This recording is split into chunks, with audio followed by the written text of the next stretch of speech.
Esto generó justamente la indignación de todos sus compatriotas que salieron a protestar porque en la impotencia de este joven que incendió a sí mismo y dolorosamente sobrevivió unos días, tuvo como 2 semanas con vida.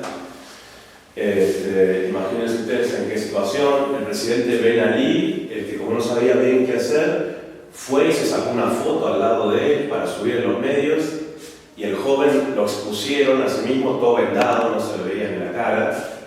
Subió más la indignación de la gente. Hubo una expresión popular multitudinaria y el presidente Ben Ali en Túnez tuvo que resignar. Si hiciéramos un paréntesis del concepto de primavera árabe, que ahora lo vamos a analizar porque justamente la dimensión comunicacional a mí es la que más me interesa, podríamos decir que en Túnez, donde esto pasó, sí hubo un cambio de sistema de gobierno. Esto generó un cambio de constitución, esto generó un cambio de gobierno, y podría decirse que hubo un antes y un después. Ahora, yo comparto con Ali que tenemos que retroceder un poquito, ahora ya sabemos cuál fue el hecho puntual, para saber un poco más de dónde viene todo esto. Y asimismo, me pareció interesante lo que decías, Ali, sobre la rectora de Ana Jaramillo, de ver esto en contexto. No podemos obtener un objeto de estudio sin saber desde dónde lo estamos analizando. Y para saber desde dónde lo estamos analizando, lo primero que tenemos que saber es quiénes somos nosotros. Porque para hablar de primavera árabe, fíjense, los árabes no conocían el término. O sea que para empezar, no es una construcción de su propio mundo. Si no es una construcción árabe, este concepto es una construcción de quién. Y para que a nosotros nos haya llegado, es ver un poco también quiénes somos nosotros. Si fuéramos abriendo círculos como si fuera una capa de cebolla, digamos, y empezamos con esta aula, podríamos decir que somos estudiantes y docentes de una universidad pública. ¿Sí? Si lo vamos abriendo, ¿a dónde vamos llegando? ¿Qué más somos? Occidentales. Ahí es el último. Yo pensé que íbamos a ir, sí, como, bueno, somos bonaerenses, somos argentinos, somos latinoamericanos, hasta llegar a occidentales. Esa es la respuesta correcta. Somos occidentales. Bueno, es una división del mundo que de alguna manera tiene connotaciones políticas en muchos sentidos. Y hubo alguien en la década del 90 que se encargó de darle una dimensión de conflictividad a ese término. Porque si nosotros somos occidentales, ¿el mundo árabe qué es? Oriental. ¿Sí? Entonces, si dividimos al mundo, supónganse, no sé, en términos geográficos, hemisferio norte y hemisferio sur, nos toca hemisferio sur. Si lo dividimos en términos políticos, Oriente y Occidente, somos Occidente. Ahora, dentro de Occidente, también hay una serie de divisiones que el mundo que se encarga de quién tiene privilegio dentro de Occidente, a nosotros nos deja fuera. Porque cuidado con eso de creernos occidentales, porque después, a la hora, tenemos más particularidades, nosotros y en tanto latinoamericanos, tenemos más cosas en común con el mundo árabe y con el mundo anglosajón. ¿Sí? Y entonces, Samuel Huntington, que ustedes en la están. ¿Leyeron Huntington? Sí. Bueno, Huntington, en Choque de Civilizaciones, que lo habrán leído, plantea esta cosa de como era una visión muy extraña en la década del 90. Primero, ¿por qué hace esta cosa? O sea, ya se había dado la caída del muro de Berlín, la Unión Soviética había colapsado, Fukuyama salió con su gran teoría del fin de la historia, y estaba todo muy bien. O sea, el capitalismo era el vencedor, la década del 90 nos estupidizó bastante a todos los que éramos jóvenes en aquella etapa. Pero a Estados Unidos también se le veía un problema, porque más allá de ser los grandes vencedores de ese momento político y económico, ellos habían llegado a ser lo que eran por generar enemigos en todo el mundo. Y hasta ese momento el enemigo era un sistema económico, ¿sí? Que era el comunismo. Entonces, todos contra el comunismo. A nosotros en América Latina, y ahí se nota que no éramos tan occidentales, nos pusieron dictaduras militares, ¿sí? Y eso nos costó en Argentina, por ejemplo, 30.000 desaparecidos. ¿Para qué nos pusieron esas dictaduras militares? Para que no llegara el comunismo. Cuba era el ejemplo ejemplo de eso. Para que América Latina no sea como el resto de Cuba, a cada uno de los países latinoamericanos le vamos a poner, en Argentina Videla, en Chile Pinochet, el plan Cóndor que ustedes conocen. Cuando pensamos en términos de dictadura, en Argentina no podemos dejar de pensar en ese contexto de Guerra Fría, en el cual en realidad los Estados Unidos quería que a cualquier costo aquí no entraran esas ideas políticas económicas. Ahora, cuando se da este corte, ¿sí? Huntington, con una serie de teóricos, se da cuenta de que si Estados Unidos se queda sin enemigos, ¿cuál va a ser la siguiente excusa, ¿sí? Para invadir militarmente como estaban haciendo hasta ese momento y desde el inicio de su propia historia? Bueno, hace falta un nuevo proyecto político para el siglo XXI, que es este que estamos viviendo. Y Huntington, hay que entenderlo, o sea, no como un teórico profético, sino como parte del núcleo de los halcones del Pentágono que generan teorías que después ellos mismos van a realizar. Porque si no, parecemos que ellos son los genios con una visión que está adelantada a 400 años y después pasa lo que ellos dicen. No, ellos planifican, generan un marco teórico que después van a ejecutar.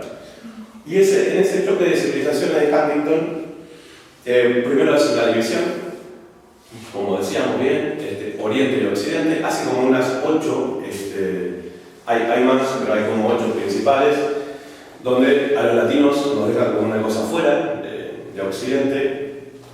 Ellos toman a Occidente como Estados Unidos, Canadá y Europa, ¿sí? Incluso ellos ven, dice Huntington, ¿no?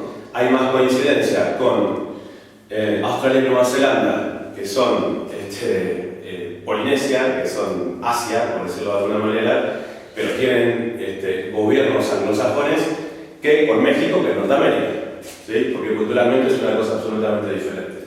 Después habla de la cultura ortodoxa, fíjense qué nombre le pone a la cultura rusa. La cultura ortodoxa le dicen la cultura rusa, la cultura confuciana, lógicamente la cultura china, la cultura islámica, ¿sí? Lógicamente, y después le dan una connotación geográfica a la cultura africana. Y es una división media básica y después hace distinciones específicamente entre países. Ahora, cuando Huntington pone este concepto a fines de la década del 90 del choque, a quien pone por delante de todas las cosas es justamente como un potencial enemigo al Islam. ¿Sí?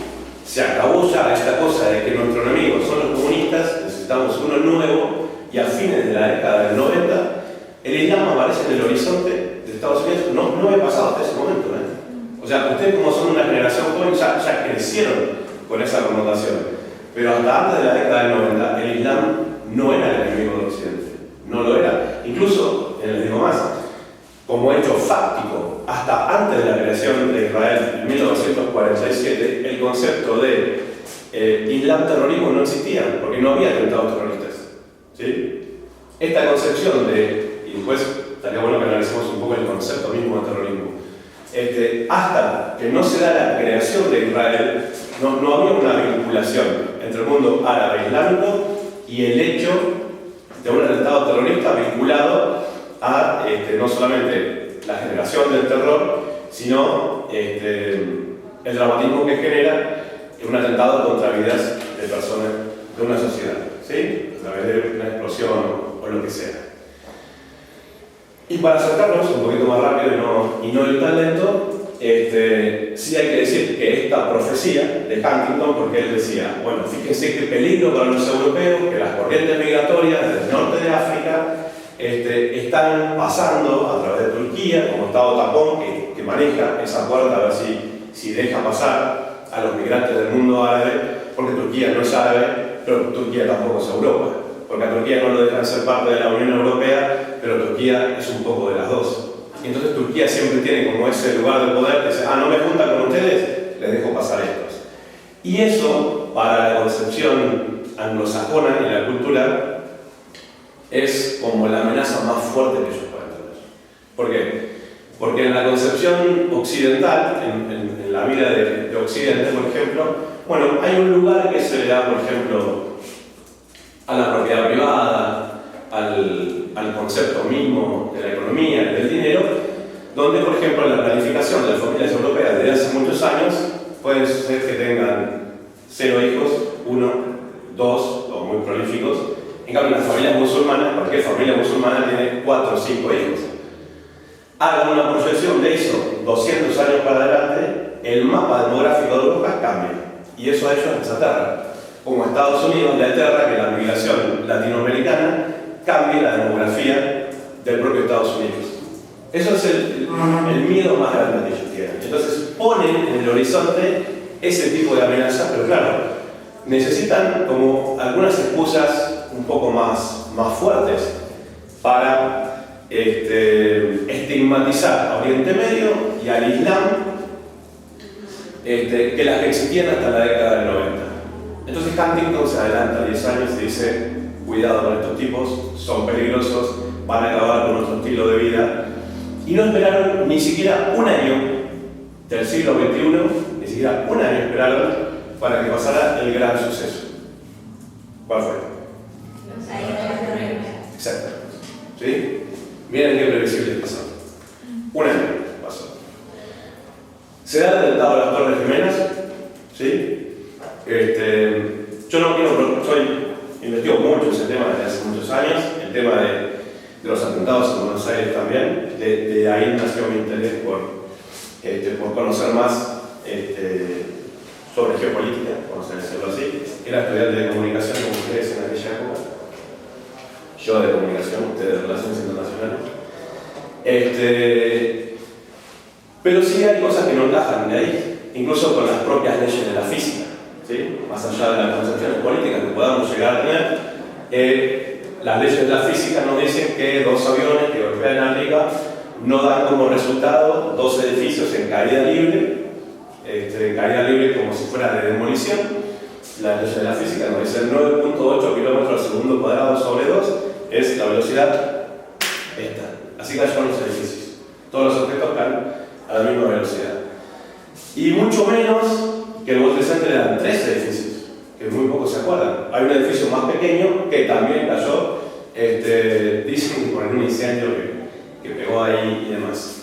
Bueno, evidentemente la construcción mediática de ese hecho en Occidente nos hizo, por lo menos en esta parte del mundo, entender de que había un peligro latente y real, ¿sí? De que estos tipos eran una cosa seria, que Huntington era un gran profeta que en el fondo de todo tenía razón, y que la gran amenaza para la cultura occidental eran los musulmanes radicalizados y en este caso los miembros de Al-Qaeda. Ahora, vinculado a eso, tenemos que recordar 2 o 3 cosas. Primero, que Al-Qaeda es una creación de Estados Unidos, ¿sí? En Afganistán, para pelear en el contexto de la misma Guerra Fría contra las invasiones soviéticas. Esto ya reconocido por ellos mismos, hay un video de Hillary Clinton hablando de eso, en Afganistán. Pero parte de lo más relevante de esto es que trabajaron tanto a nivel inconsciente dentro de Occidente que solamente 2 años después del atentado a las Torres Gemelas se iba a producir el genocidio más grande del siglo XXI, que fue la invasión a Irak, ¿sí? Se habla de que en Irak murió casi 1 millón de personas, ¿sí? Pensemos y detengámonos unos segundos a pensar esto. ¿De qué manera puede haber pasado que lo que se conoce como el mundo civilizado occidental no haya protestado contra el genocidio más importante del siglo XXI, si no era porque ellos mismos prepararon la justificación de que la creación de ese enemigo, ¿sí? Árabe, musulmán, de Oriente Medio, era el enemigo de esta parte del mundo. Y entonces eso tuvo efecto en Europa, tuvo efecto en América Latina y lógicamente en Norteamérica, que son de alguna manera los artífices de todo esto. Ahí de alguna manera el gobierno de Estados Unidos se dio una dimensión de la impunidad que podía llegar a tener y que prácticamente no había nadie que pudiera detenerlos en ese sentido, porque militarmente, ¿sí? Eran muy superiores, por lo menos en ese momento. La Unión Soviética, que era, digamos, otro país poderoso, apenas estaba rearmándose, y China estaba en un proceso más vinculado a lo comercial, que hoy les ha dado muy buen resultado y son la economía más importante del mundo. Pero ahí Occidente se dio cuenta de que el proyecto que ellos tenían, lógicamente, empezando con Irak y Afganistán, podía tener ramificaciones que iban mucho más allá. Pero claro, el margen de ir matando a las poblaciones de todos los países también se les iba acabando un poquito, ¿sí? Porque matar prácticamente 1 millón de personas, hoy la población misma de Irak es una de las que en edad es de las más bajas del mundo, porque sobrevivieron por ahí las generaciones de los chiquitos más jóvenes, que hoy son prácticamente adultos, pero las generaciones de los padres de ellos fueron diezmadas, ¿sí? Y desde este lado del mundo, como se veía aquella cosa como distante, aquel enemigo que nos habían dicho durante toda la década del 90, bueno, tenían razón y se justificaba. Y esto es importante que nosotros empecemos a dimensionarlo, porque si nosotros no creemos que para los cientistas y articuladores de estas teorías el enemigo son ellos, el día de mañana o en 50 años el enemigo puede ser América Latina, ¿sí? Y ya lo comprobamos en el contexto de la Guerra Fría. A ellos no les importó imponernos esas dictaduras militares y cuántas vidas podía causar en América Latina con tal de que sus objetivos políticos y económicos estuvieran establecidos, porque no nos consideran parte de esa misma cosa. Entonces, desde América Latina debería existir una solidaridad mucho más grande con el pueblo árabe, porque nosotros de alguna manera, con ellos y con otras culturas, podemos tener destinos similares. Lo único que cambió fue que en ese momento la prioridad era que fueran ellos el enemigo y no nosotros. Pero después, si es una guerra por recursos, por otro tipo de recursos, podemos hacer nosotros tranquilamente, que ya en el imaginario estadounidense somos un problema. Porque todos queremos ir a vivir a Estados Unidos, somos todos narcotraficantes, o sea, ya está instalada esa mentalidad en realidad. Es así. Existe una estigmatización hacia nosotros que, dependerá de nosotros también, de qué manera entendemos quiénes somos. Por eso esta primera pregunta, ¿no? O sea, ¿quiénes somos dentro del mundo? O sea, sobre todo ustedes como estudiantes de Relaciones Internacionales, es fundamental porque tenemos que entender de que en nuestra concepción cultural, en la escuela primaria que ustedes fueron, en la secundaria, en esta universidad, en lo que ven por la televisión, hay productos políticos que van trabajando en nosotros a nivel del subconsciente y que van generando ideas que a veces nosotros ni siquiera sabemos de dónde salieron, pero están ahí. Porque generalmente los avances tecnológicos nos van deslumbrando tanto que no llegamos a ver entre líneas el trasfondo político.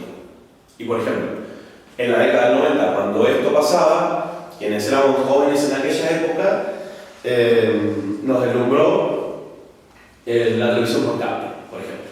Y de golpe teníamos 5 canales de aire nada más y de un día para el otro aparecieron 80 canales juntos. Entonces, ¿cómo íbamos a pensar que los 80 canales iban a tener el mismo discurso político? En ese momento no lo entendíamos de esa manera, porque veíamos un universo muchísimo más amplio y que entonces, claro, dentro de ese universo de 80 canales daba la sensación de que debía existir alguna vinculación con la realidad geopolítica. Y si entonces nos mostraban que Saddam Hussein era un tipo que merecía morir porque tenía en su poder armas de destrucción masiva, fíjense el término, armas de destrucción masiva, bueno, nosotros mirábamos por tele. Y los cronistas de televisión de Estados Unidos lo siguen usando para sus publicidades, decían, el cielo de Bagdad se ha iluminado. No es que el cielo de Bagdad se ha iluminado, ustedes los están bombardeando a la gente de Bagdad. Ese era el término real. Pero nosotros desde acá lo mirábamos y entendíamos de que esa debería ser un corte que se acercaba realmente a lo que está pasando. Y sin embargo estábamos siendo testigos silenciosos de un genocidio, con cierta apatía, hasta cierto sentido, y en el silencio, digamos, en una situación de opresor y oprimido, se hablaron con Rafa del tema palestino, él lo debe haber explicado mucho mejor que yo, en una situación de opresor y oprimido, mantener silencio siempre es estar del lado del opresor. Si vamos acá a la esquina y vemos una persona que está violentando a otra y nosotros pasamos y no decimos nada, estamos ayudando a ese opresor que está oprimiendo a otra persona. Bueno, es que política es lo mismo. Si no decimos nada y no visibilizamos una evidente situación de opresor y oprimido, estamos ayudando siempre al opresor. Entonces, en este contexto, que se dio lo de Afganistán, que se dio lo de Irak, hay un avance en el tiempo donde evidentemente el mundo árabe estaba dentro de lo que era el proyecto occidental de control, entre otras cosas, de sus riquezas. ¿Por qué? Porque el petróleo sigue siendo, pero en aquel momento más, era un factor determinante para la economía y el desarrollo de cada uno de los países que quieran ser potencia. Y lógicamente los mayores productores de petróleo del mundo, o la mayoría de ellos, están en esa parte del mundo. Si ustedes piensan cuáles son los países que están señalados, ¿no?, como países enemigos y eje del mal, son los países que nacionalizan sus recursos naturales. ¿Sí? Venezuela no regala su petróleo, es el enemigo de Estados Unidos, vamos a decir, ¿no? Irán, lo mismo. Hay una revolución popular del año 79 que todavía es parte del gobierno, sacaron, ¿sí?, al dictador que estaba hasta ese momento, el Shah Reza Pahlavi, un monarca, un rey, el Shah significa rey en persa, y ese rey, digamos, trabajaba directa o indirectamente para las petroleras estadounidenses y británicas. Entonces, la nueva revolución que cuida esos recursos para que el pueblo pueda ser parte de ese proyecto político y económico, termina siendo parte de un proceso de aislamiento internacional a través de bloqueos económicos. Y esa es la situación de los países que enfrentan abiertamente la no entrega de esos recursos. Ahora, aparte de la estrategia de la guerra, Estados Unidos se da cuenta, vamos a hablar de Occidente, de que pueden existir otras estrategias. Y empezado ya el año 2008, 2009, 2010, entra en funcionamiento una nueva manera de comunicación que, así como el cable nos había deslumbrado en la década del 90, otra vez nos deslumbró a partir de esos años que todavía hoy está muy vigente, que es redes sociales. Exactamente. No podemos pensar este concepto de, es la peor palabra, pero vamos a entender de qué estamos hablando, primavera árabe, sin entender el funcionamiento de las redes sociales. Y en aquel momento pasaba exactamente lo mismo. Aparecían las redes sociales, sobre todo Facebook, hay que decirlo, no había tantas en aquel momento, sobre todo Facebook, y nos deslumbró muchísimo, porque de golpe no solamente la comunicación de nuestras cosas, pensábamos en el egocentrismo, ¿no?, de subir una foto, de expresar una idea, sino que nos volvimos a reconectar con gente con la que habíamos perdido contacto hace muchos años y de golpe estaba en Facebook. Entonces, el mundo se unió en una sola red social. Y claro, para lo que era una protesta social, es una herramienta tremendamente poderosa.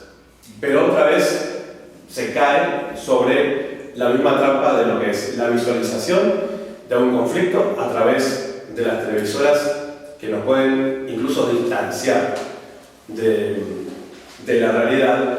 Y es que hoy lo sabemos, porque ya pasaron 10 años, los algoritmos de las redes sociales son un instrumento de los servicios de inteligencia occidentales.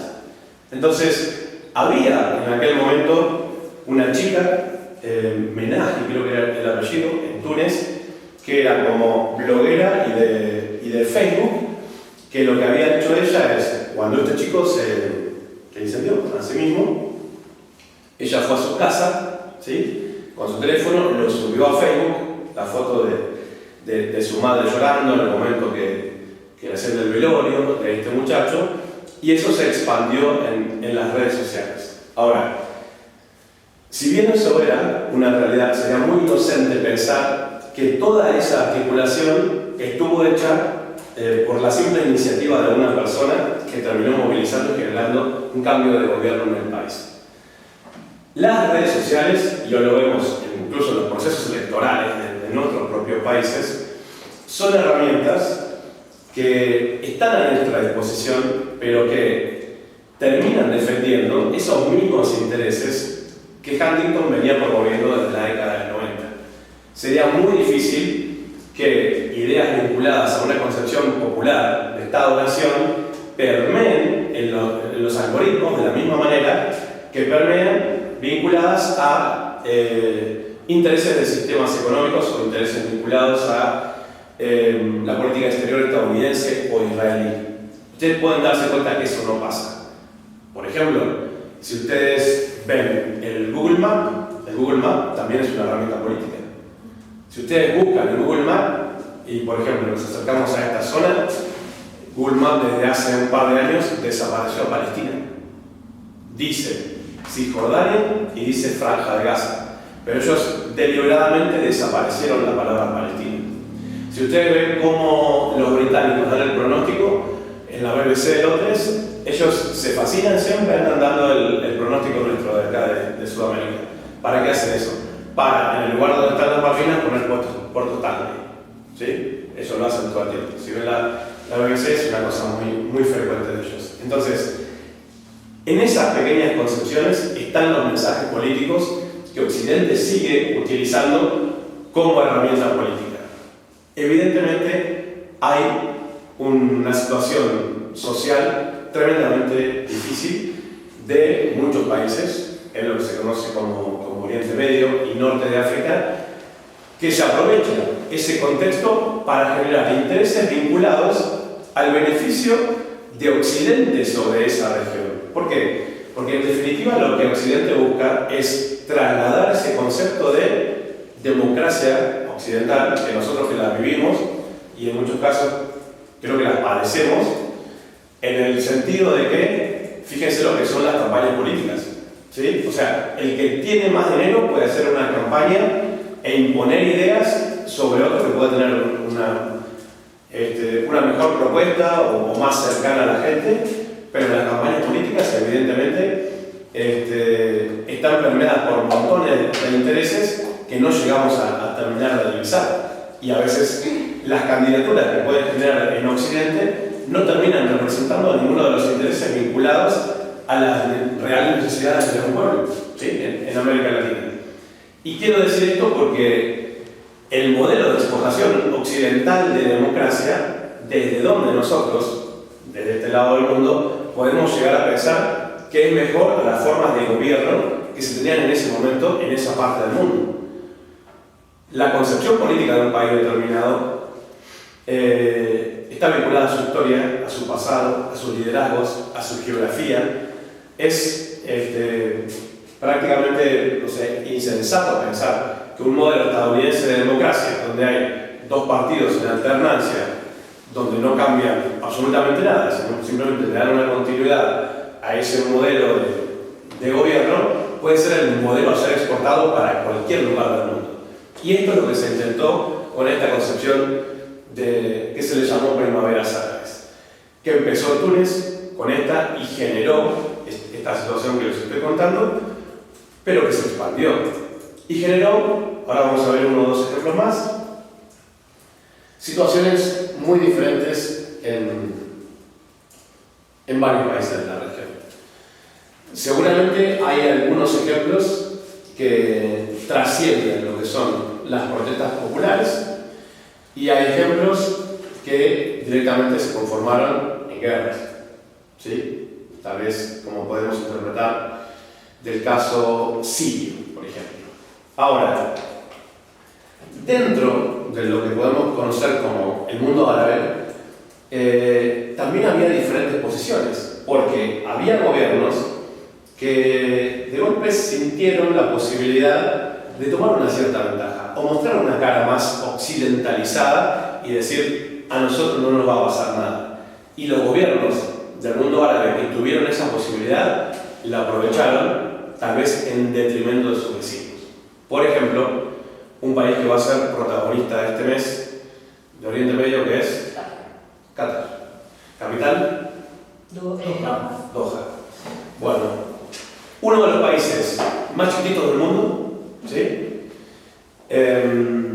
Pero que a la vez tiene la población más rica del mundo de su PBI, porque ellos son muy duros con todos los migrantes que van a trabajar ahí, y entonces, aunque seas de tercera generación nacido en Qatar, pero venís de Afganistán o de Pakistán, nunca te dan los derechos civiles, siempre seguís siendo un migrante. Entonces, el PBI se cuenta solamente para las familias de las tribus locales, y bueno, lógicamente en los beneficios que obtienen del gas y del petróleo son muy ricos. Tienen el PBI más alto del mundo. Pero Qatar, en ese momento, además de tener esa riqueza y demostrar siempre una cara más amable y más estratégico, tenía otra herramienta muy poderosa, que seguramente ustedes la conocen. ¿Qué será? ¿El petróleo? Aparte del petróleo y el gas. ¿La forma de gobierno? Ellos tenían una forma de gobierno que se mostraba más amable, pero para mostrarla de esa manera, tienen un canal de televisión que se llama Al Jazeera. ¿Sí? Y Al Jazeera es un canal de televisión que creció muchísimo, ¿sí? Primero, desde lo que se conoce como la antigua guerra del Golfo, por decirlo de esa manera, de la cual incluso Argentina mandó tropas, que es una cosa muy vergonzosa, que los dejaron cuidando un pedazo de mar donde no pasaba nada, pero nos incluyeron, ¿sí? Durante el menemismo, como que Argentina era parte de esa fuerza, ¿no? Pero esa es otra historia. Pero Al Jazeera, de alguna manera, le servía al gobierno de Qatar, del Emir Al-Thani, como una manera de decir, acá sí están pasando cosas muy graves, pero son mis vecinos, no somos nosotros. Es Arabia Saudita, ustedes que estuvieron por ahí estos días, es Emiratos Árabes Unidos, es Kuwait, es Bahrein, pero nosotros no. Entonces, Al Jazeera se puso en ese lugar de decir, sí, miren qué cantidad de problemas que hay acá, y se pusieron a hacer documentales, informes, por ejemplo, uno que se llamaba, que fue muy famoso, algo así como Los gritos en el silencio sobre las cárceles en Arabia Saudita, como diciendo, si va a pasar algo, que pase, pero que no pase acá. Bueno, eso crispó los nervios de todas las monarquías, de lo que se conoce como el Consejo de Seguridad del Golfo, que son ese grupo de monarquías de países árabes, que son justamente Emiratos Árabes Unidos, Arabia Saudita, Kuwait, Bahrein, y que incluye, ¿sí?, a Qatar. Pero claro, Qatar, como tenía esa herramienta tan poderosa, que es un canal de televisión que ya había permeado dentro de Occidente, quisieron utilizarlo. Pero créanme, estuvieron al borde de que esa estrategia les saliera muy mal, porque Emiratos Árabes Unidos y Arabia Saudita estuvieron a punto de invadirla militarmente, y de esto hace 5 años nada más. ¿Sí? Porque las dimensiones de la expansión de lo que se conoce como esta primavera árabe no se sabía exactamente hasta dónde iban a llegar. Pero los países del Consejo de Seguridad del Golfo, que son estos que les acabo de mencionar, en realidad son como los países árabes del Golfo que siempre han tenido una buena relación con Occidente, porque de alguna manera hay una continuidad en la representación de esa familia que gobiernan con el legado, sobre todo británico, en esa zona.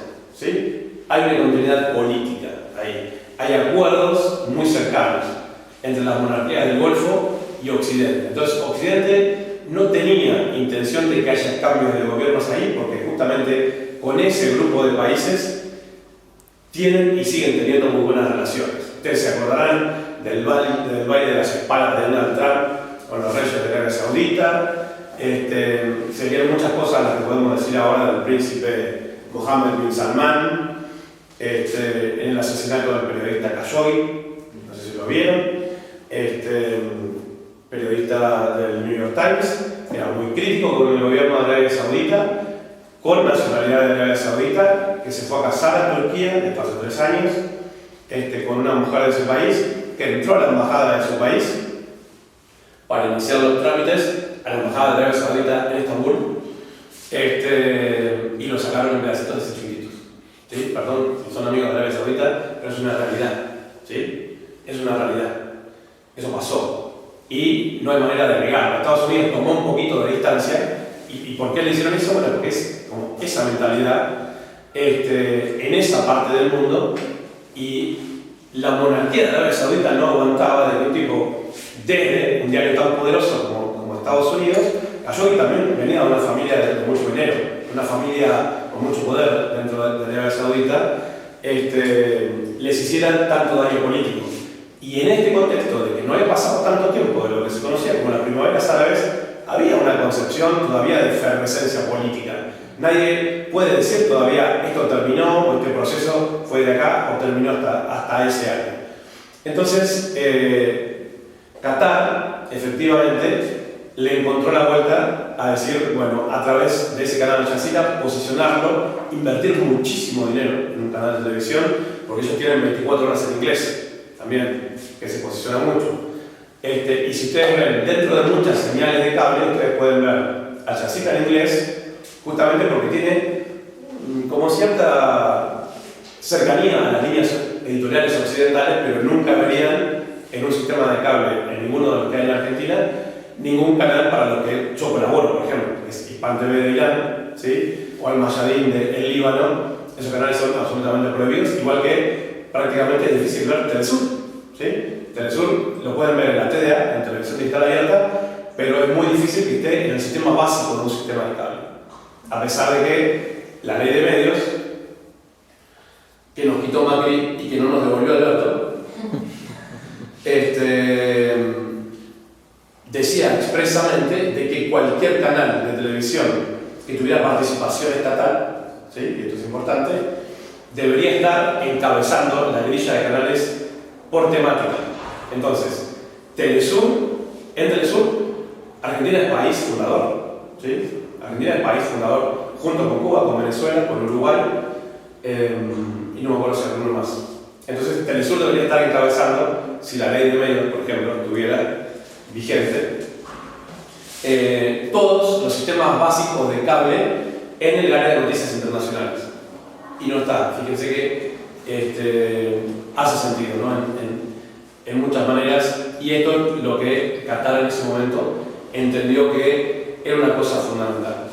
Tanto es así que Qatar generó una visión positiva sobre su propio país, en el contexto incluso de la Primavera Árabe, que consiguieron que les dieran ser sede del Mundial, ¿no? Por primera vez en la historia, un país de Oriente Medio va a ser sede del Mundial. Cambiaron la época del año, se acuerdan que los mundiales eran en julio, hay el pleno verano, hace 500.000 grados, pusieron aire acondicionado en los estadios.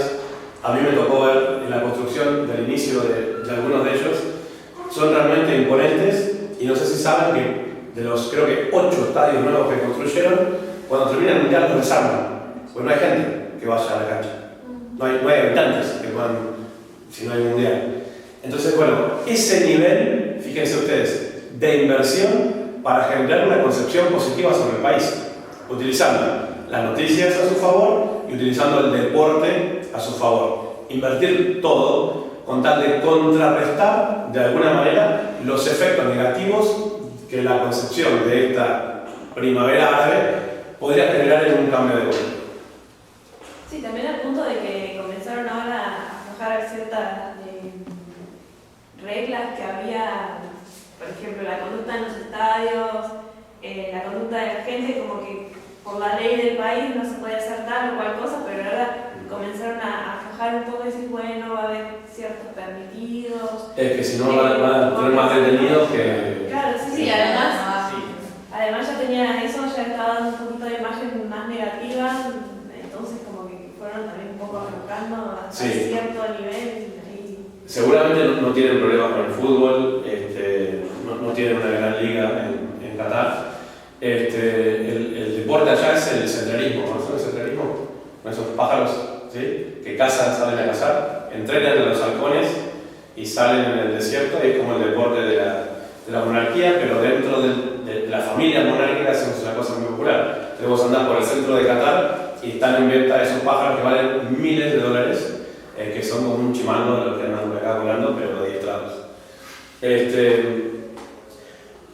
Ahora, hay otros casos, ¿sí? Que generaron, si se quiere, un antes y un después, y vamos a abordar dos más para no aburrirnos tanto.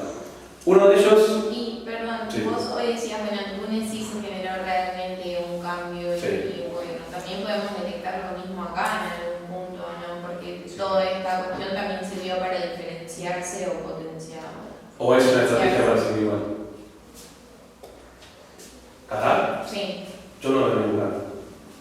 Pero sí logró, no me refiero a cambio, pero a cambio como en la posición internacional, me refiero como en la percepción de la... Sí, o sea, pero creo que es eso, es la imagen sobre Qatar. Pero su política interna, no sé, por decir algo para mí muy relevante, su ley migratoria, no cambió. Entonces, ellos mantienen como esa unión de dinastía sanguínea, tribal, con los beneficios para toda esa gente que creo que no llegan a 300.000 habitantes, eso es Qatar, por eso son los más ricos del mundo. Y después tienen como más de medio millón de migrantes que los mantienen como un margen en situación bastante compleja. También puede haber, o sea, conozco Luciano Sácara, no sé si lo conoces, un argentino que es docente allá y va y trabaja en la Universidad de Doha y da clases en inglés y todo, pero él me explicaba que son contratos anuales y termina el contrato de ese año y vuelve a cero. Entonces, yo siento que, por ejemplo, ese tipo de cosas podrían haber sido interesantes, que uno puede ver un cambio en la forma de gobierno, pero ahí, o sea, nadie vota. Básicamente, si se sostuvo la élite del poder, sigue siendo la misma, que no hubo un cambio. O sea, puede cambiar como lo vemos desde acá, pero si vos te fijas hace 70 años y ahora siguen estando las mismas personas, el mismo grupo de personas en el poder, es que no cambió nada. Sí, o sea, es lo mismo que en el Mundial 78 decían los argentinos somos derechos humanos, ¿no? Ustedes no habían nacido, pero, o sea, se intentó utilizar el Mundial de Fútbol para que existiera una percepción diferente sobre Argentina. Bueno, no les salió muy bien, porque como vinieron periodistas internacionales, pasaron por Plaza de Mayo, se encontraron con un grupo de madres que daba vuelta a la plaza. Y digamos, acá está pasando, ¿verdad? Vamos a contar de qué se trata esto. Yo no siento que digamos, en Qatar la situación sea tan delicada como en otros países. Creo que ellos tienen cierta moderación, creo yo, diferente a Arabia Saudita, diferente a Bahrein, muy diferente. Pero sin embargo no se acercan en nada a eso que Occidente le quiso imponer, por ejemplo, a Túnez, con un modelo democrático occidental. Entonces, se lo quieren imponer, sí, tal vez a un grupo de países del norte de África y algunos más. Pero con las monarquías del Golfo que nos llevamos también, aunque son árabes, son musulmanes, a ellos dejémoslo que tengan su forma de gobierno y no decimos demasiado porque tenemos convenios importantes con Aramco, que es la empresa petrolera de Arabia Saudita, y con otras empresas del Golfo, de los cuales Occidente, de alguna manera, sigue manejando los precios a través de sus presiones en la OPEP, ¿sí? Que es la Organización de Países Exportadores de Petróleo. Pero hay, yo creo que dos ejemplos más que no podemos evadir, que son como continuidad de este proceso, el caso de Libia, que se dio en ese mismo contexto. De Gaddafi podemos decir muchas cosas, ¿sí?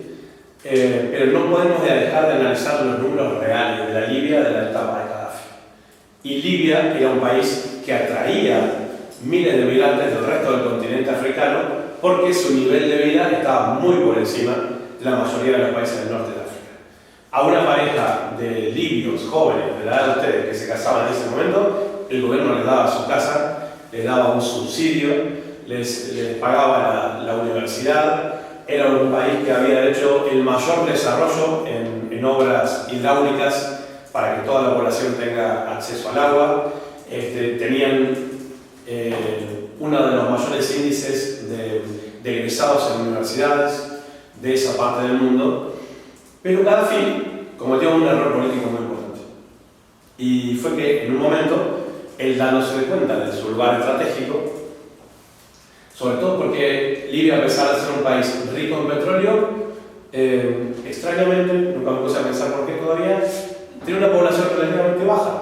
Libia sigue teniendo una población que no llega a los 10 millones de personas, debe estar en 7 o 8.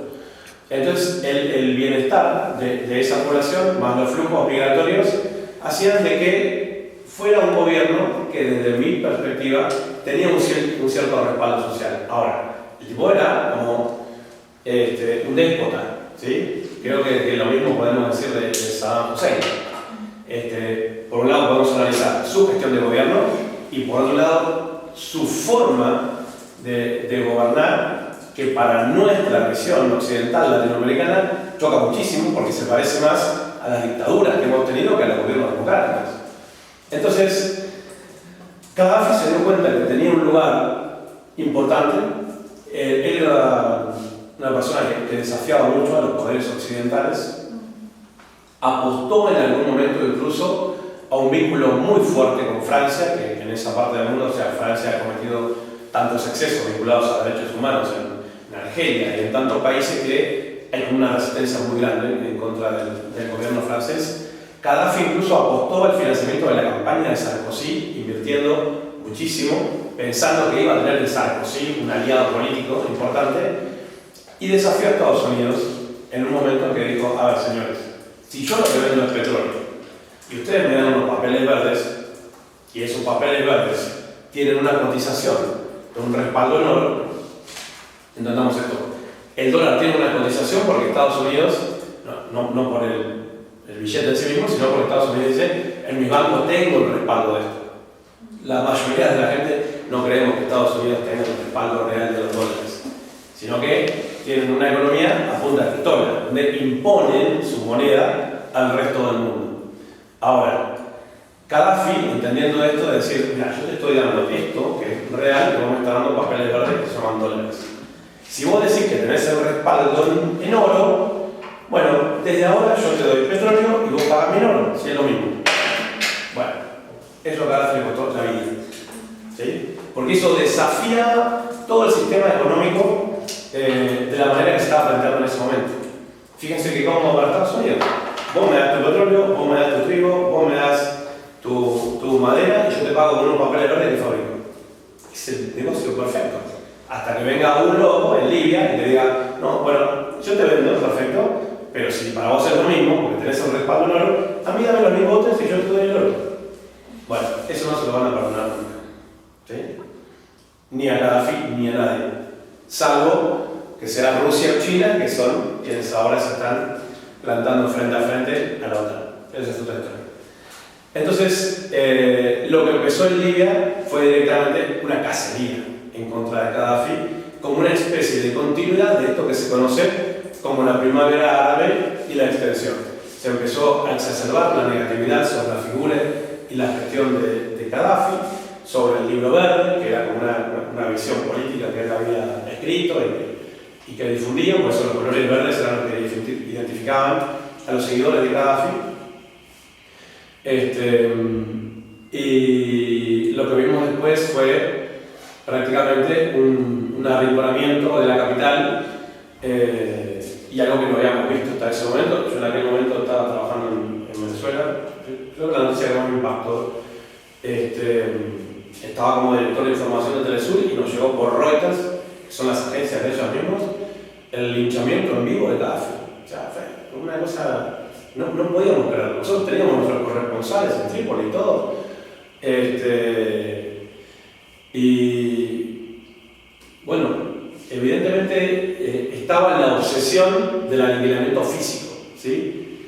No tanto porque él siguiera teniendo poder, sino como demostración de poder occidental sobre esos líderes que no se doblegaban, ¿sí?, ante este poder que evidentemente quería llevarse a todo puesto.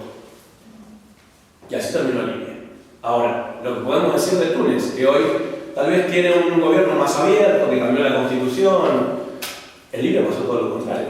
En Libia hoy es un caos, porque Libia tiene una conformación tribal, como otros países de esa zona del mundo, donde necesitan de esos fuertes liderazgos y que un presidente, digamos así, no sé, va a sonar mal, pero atado a una constitución, con la concepción democrática que nosotros tenemos en esta parte del mundo, ahí no funciona, porque ahí fue, digamos, la cultura de guerrear durante miles de años y demás.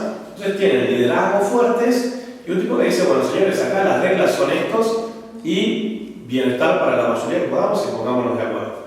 Entonces, cuando cae la figura de Gaddafi, también detuvieron a su hijo, a Saif al-Islam, para que no haya una continuidad de linaje en el liderazgo político.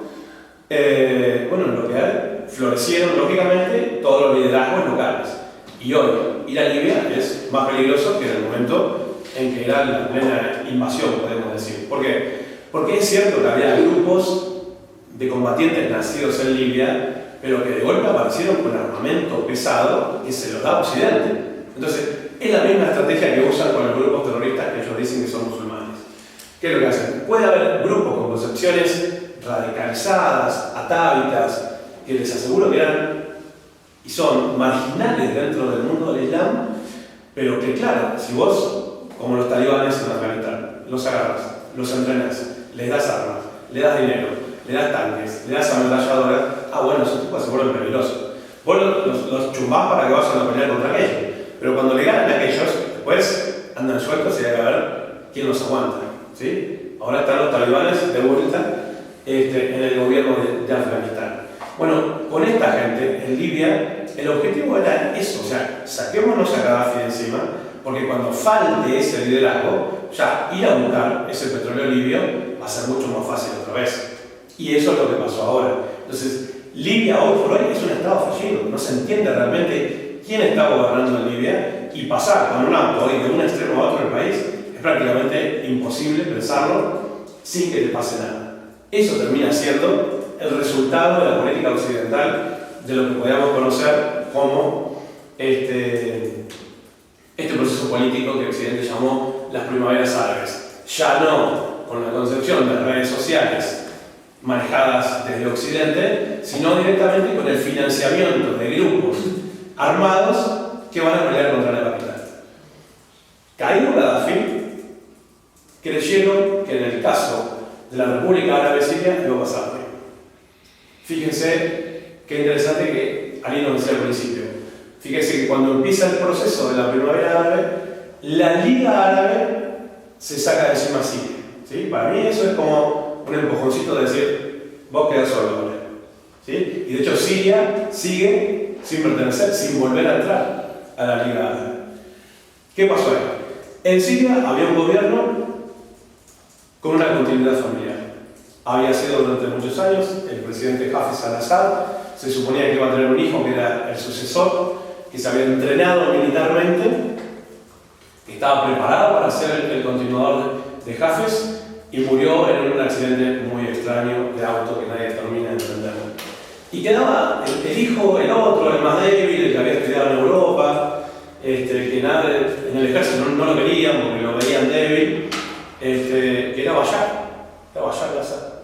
Y bueno, Bashar le tocó, o sea, lo empujaron, anda a hacerte cargo de tu país porque tu hermano murió. En ese contexto, que muchos interpretaron de que había una debilidad en la impronta y la necesidad de este tipo de liderazgo que se requiere en esa parte del mundo, de Bashar por haber sido educado en Europa, si se quiere,